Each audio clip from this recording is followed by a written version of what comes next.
A mastectomy is an amputation. That's what my doctor called it, and trust me, it is. There were a few nights when the only thing I could do after surgery was cry.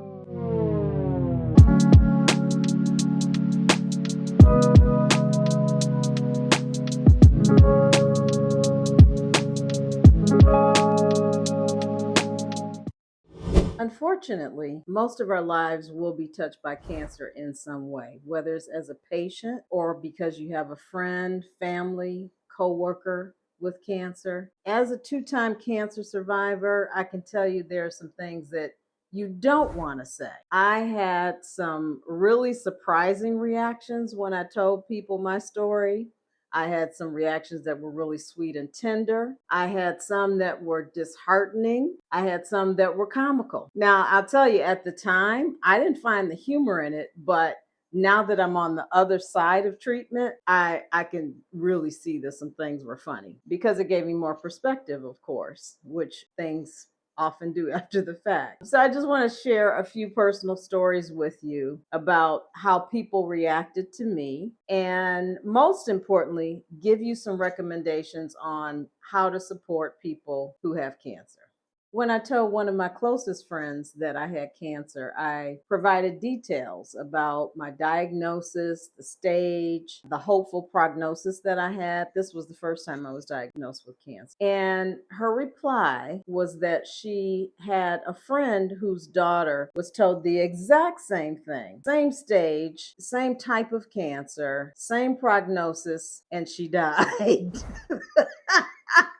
um it was not funny at the time. Actually, my heart sank and I was pretty pissed off with her. And when I shared that I found that upsetting, that I was trying to be hopeful and positive about my outcome, she had the audacity to be angry with me because I was angry with her. Now, we are still friends, thankfully, and that's only because what I realized with her was that, one, she suffers from depression and anxiety. So often she processes things through that lens. And what I came to realize was she was just afraid of losing me.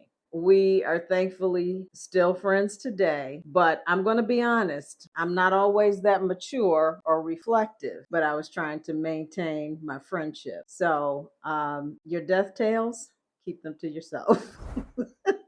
One of my friends put his fiance on the phone and she expressed words of encouragement. She said that they were praying for me, and I really appreciated that. I said, I receive it, but then it fell off a cliff.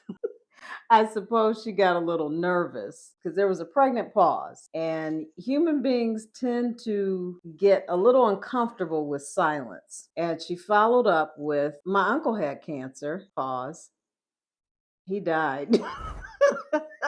What am I supposed to do with that? But bless her heart, she was really just being relatable. She was innocent. It was her truth. But here's a little word of wisdom. It's okay to simply state how you feel, which is, wow, cancer sucks. I don't know how you feel. I really want to be here for you. I want to support you. I'm not even sure how to do that. It's okay to ask people how they're feeling. I had one friend who did, the whole F cancer thing. A lot of people take that a little too far and get really angry with it and aggressive about it. And that's kind of uncomfortable for some people. It was for me. Because one of the things that people with cancer don't want to do is think that they're fighting their bodies. Now, that also is contingent upon how that person thinks. But that was one of the things that I did not want to be. I didn't want to be in a battle with my body because I needed my body to win.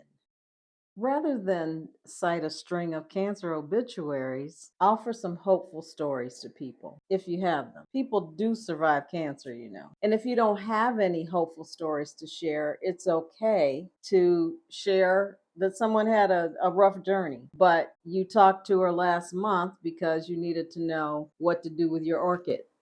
It's quite annoying to get a slew of TikTok videos from people, well intentioned, but the truth of the matter is, most of these people are not qualified. They don't know what your unique cancer situation is. There can be 100 women with breast cancer in one room, and their circumstances are all different. So keep that in mind. And also, those folks, most of the time, are selling a lotion or a potion for commission. You have cancer and you're still eating meat? If you feel the need to blame the cancer patient for their cancer, please keep it to yourself.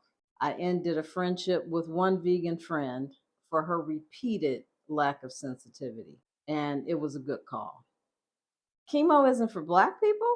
Really? I've been Black for 6 decades. I'm glad that no one told my chemotherapeutic drugs that they were not for Black people. And actually, they work quite well, thank you very much. Folks are out here doling out medical advice with no medical expertise.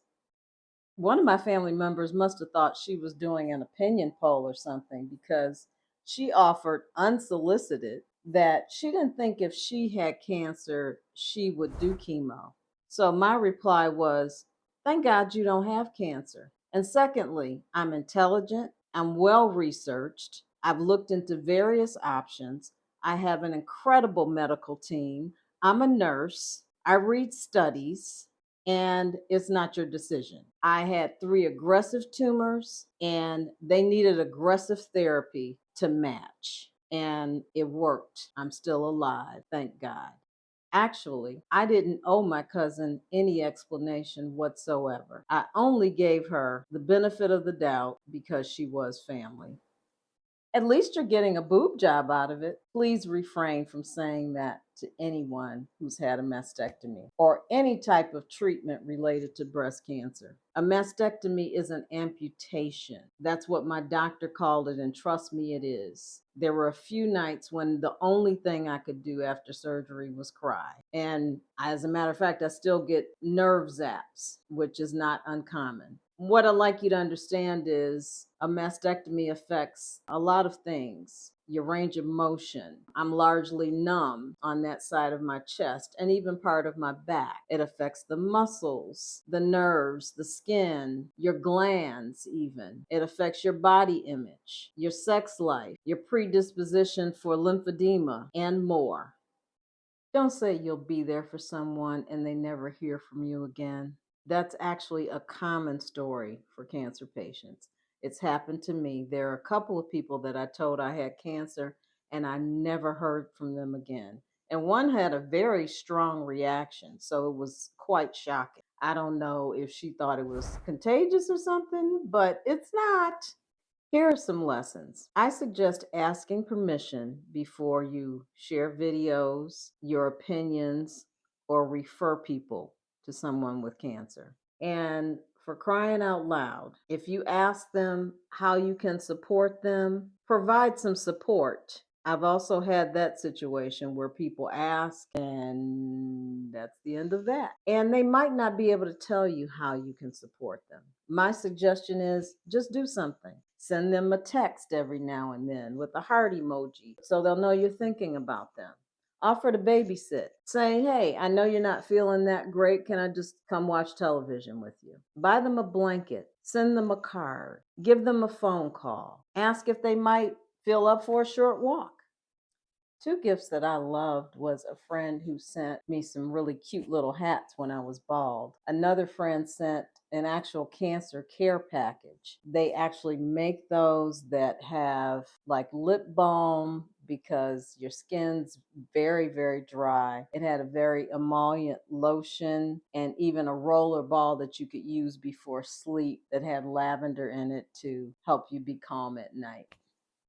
Consider the personality of the person and your relationship with them. Let that be your guide. For example, my best friend and I have been friends for 45 years or more. So she got to call me cue ball, but you can't. That comes from many years of friendship and many years of silliness and being familiar with each other's humor. And I was incredibly cute when I was bald, by the way. I also suggest that you put yourself in someone else's shoes. Withhold judgment. Listen. Check in regularly, even if it's by text, because trust me, sometimes people do not want to talk to you. and just give them grace. If they don't call you back, if they don't text you back in a timely manner, they truly are fighting for their lives, might be exhausted, and just hanging on the best way they know how. Pray for them. Think of them in the most positive way that you can. And don't assume that cancer is a death sentence. I've actually told patients that myself. There's no formula that says cancer equals death. Thankfully, treatment has improved in so many different areas of cancer, and outcomes have also improved. And I want you to remember that recovery isn't over when treatment ends. I'm actually 16 months post treatment for my second breast cancer, and they call it a new normal for a reason. I'll just say that. Use wisdom, positivity, and common sense when you're dealing with someone with cancer. If you don't have any, no, I'm just kidding. There's something I'd like for you to remember. If someone chooses an alternative therapy or no treatment at all, and you don't agree with it, just remember that it's their choice. It's their life, it's their body, it's their journey, it's their decision, and they deserve respect. So I've spoken today from my experience with breast cancer twice, but to anyone dealing with cancer, I just want to send my most heartfelt love and prayers of Godspeed to you. Thank you to anyone who shows us support and kindness. Thank you to our families and our friends and our professionals whose hearts and skill and expertise and hands heal us. And I thank God for saving me twice. So, in closing, there's something that I would like to read to you. It's a poem that was unearthed from me last year after Nikki Giovanni, the writer and poet, died. I was in bed and I said, I haven't read any of her poetry in years. I went online and read some poetry. And when I did, this is what came out of me. This is called My Gateway to Thriving. I wish it was the zodiac sign. You have your own insurance policy. Joke's on me, I let it lapse. It's everywhere you hear, you see, in people, in ads, in babies with cancer. People say it all cavalier. Any bad stuff that spreads, they call it cancer. Only cancer is cancer. Everybody has an opinion, but nobody has a cure.